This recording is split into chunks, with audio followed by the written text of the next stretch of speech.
Welcome to the Slop Farm. Enjoy the video.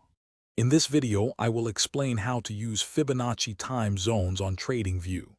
This powerful tool helps identify potential time-based turning points in the market. We'll cover how to add it to your chart, adjust its settings, and interpret its lines. Understanding these zones can enhance your trading strategy by providing insights into future price action. Let's dive in and learn how to effectively apply this indicator. To begin, open your TradingView chart and find the Drawing Tools panel on the left side. Click on the Fibonacci Tools icon, which often looks like a trident. From the drop-down menu, select Fibonacci Time Zones.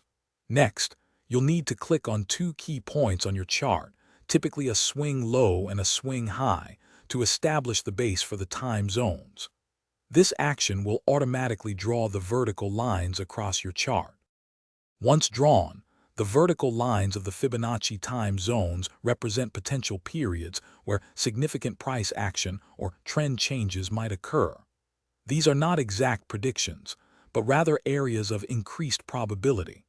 Traders often look for price to react strongly at or near these lines, perhaps showing a reversal or a continuation after a consolidation. Combine this with other indicators for stronger signals. You can customize the appearance of your Fibonacci time zones by double-clicking on them to open the Settings menu. Here, you can change line colors, thickness, and even toggle visibility for specific levels. For best practices, always experiment with different swing points to find the most relevant zones for your current chart. Remember, these zones are most effective when used alongside other technical analysis tools, like Fibonacci retracements or extensions, to confirm potential trade setups. Thanks for watching. Consider subscribing if we helped you today.